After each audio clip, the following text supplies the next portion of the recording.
one of the technicians was running and screaming. The magter knocked him down and beat him into silence. Seeing this, the other two men returned to work with shaking hands. Even if all life on the surface of the planet was dead, this would have no effect on the magter. They would go ahead as planned, without emotion or imagination enough to alter their set course. As the technicians worked, their attitude changed from shocked numbness to anger. Right and wrong were forgotten. They had been killed. The invisible death of radiation must already be penetrating into the caves, but they also had the chance for vengeance. Swiftly they brought their work to completion, with a speed and precision they had concealed before. "What are those off-worlders doing?" Olv asked. Brian stirred from his lethargy of defeat and looked across the cavern floor. The men had a wheeled hand truck and were rolling one of the atomic warheads onto it. They pushed it over to the latticework of the jump field. "They are going to bomb Nijord now, just as Nijord bombed Dis. That machine will hurl the bombs in a special way to the other planet." "Will you stop them?" Olv asked. He had his deadly blowgun in his hand and his face was an expressionless mask. Brian almost smiled at the irony of the situation. In spite of everything he had done to prevent it, Nijord had dropped the bombs. And this act alone may have destroyed their own planet. Brian had it within his power now to stop the launching in the cavern. Should he? Should he save the lives of his killers? Or should he practice the ancient blood oath that had echoed and destroyed down through the ages, an eye for an eye, a tooth for a tooth? It would be so simple. He literally had to do nothing. The score would be even, and his and the Disson's death avenged. Did Olv have his blowgun ready to kill Brian with, if he should try to stop the launchings?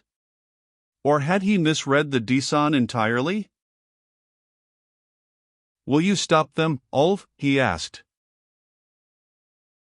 How large was mankind's sense of obligation? The caveman first had this feeling for his mate, then for his family. It grew until men fought and died for the abstract ideas of cities and nations, then for whole planets. Would the time ever come when men might realize that the obligation should be to the largest and most encompassing reality of all mankind? And beyond that to life of all kinds. Brian saw this idea, not in words but as a reality. When he posed the question to himself in this way, he found that it stated clearly its inherent answer. He pulled his gun out, and as he did he wondered what Olv's answer might be. "Nijord is Medverk," Olv said, raising his blowgun and sending a dart across the cavern. It struck one of the technicians, who gasped and fell to the floor. Brian's shots crashed into the control board, shorting and destroying it, removing the menace to Nijord for all time. "Medverk," Olv had said.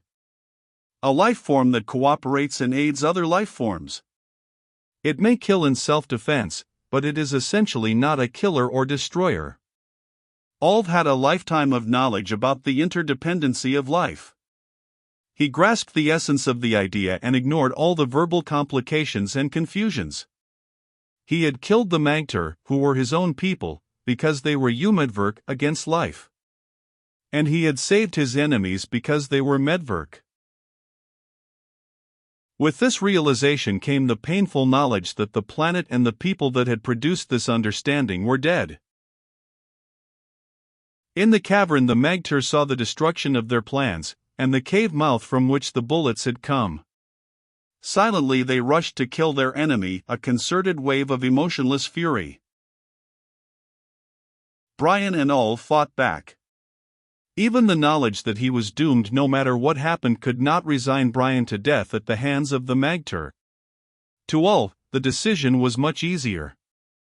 He was simply killing Medverk.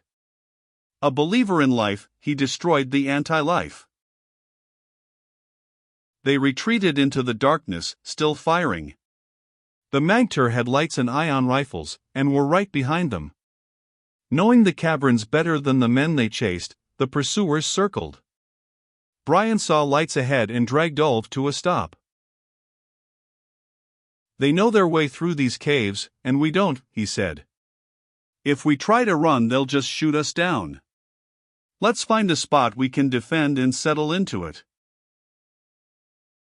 "Back here," Ulf gave a tug in the right direction. "There is a cave with only one entrance, and that is very narrow." "Let's go." Running as silently as they could in the darkness, they reached the deadened cavern without being seen. What noise they made was lost in other footsteps that sounded and echoed through the connecting caves. Once inside, they found cover behind a ridge and waited. The end was certain. The magter ran swiftly into their cave, flashing his light into all the places of concealment. The beam passed over the two hidden men, and at the same instant Brian fired. The shot boomed loudly as the magter fell, a shot that would surely have been heard by the others. Before anyone else came into the cave, Brian ran over and grabbed the still functioning light. Propping it on the rocks so it shone on the entrance, he hurried back to shelter beside Ulf. They waited for the attack. It was not long in coming. Two magter rushed in and died. More were outside, Brian knew, and he wondered how long it would be before they remembered the grenades and rolled one into their shelter. An indistinct murmur sounded outside, and sharp explosions. In their hiding place, Brian and Ulf crouched low and wondered why the attack didn't come. Then one of the magter came in the entrance, but Brian hesitated before shooting. The man had backed in, firing behind him as he came. Ulf had no compunctions about killing, only his darts couldn't penetrate the magter's thick clothing. As the magter turned, Ulf's breath pulsed once and death stung the back of the other man's hand. He collapsed into a crumpled heap. "Don't shoot," a voice called from outside the cave, and a man stepped through the swirling dust and smoke to stand in the beam from the light. Brian clutched wildly at Ulf's arm, dragging the blowgun from the Dison's mouth. The man in the light wore a protective helmet, thick boots, and a pouch-hung uniform. He was a Nijorder. The realization was almost impossible to accept. Brian had heard the bombs fall. Yet the Nijord soldier was here. The two facts couldn't be accepted together. "Would you keep a hold on his arm, sir, just in case?" the soldier said, glancing warily at Ulf's blowpipe. "I know what those darts can do." He pulled a microphone from one of his pockets and spoke into it. More soldiers crowded into the cave, and Professor Commander Kraft came in behind them. He looked strangely out of keeping in the dusty combat uniform. The gun was even more incongruous in his blue-veined hand. After giving the pistol to the nearest soldier with an air of relief, he stumbled quickly over to Brian and took his hand. "It is a profound and sincere pleasure to meet you in person," he said. "And your friend Ulf as well. Would you kindly explain what is going on?"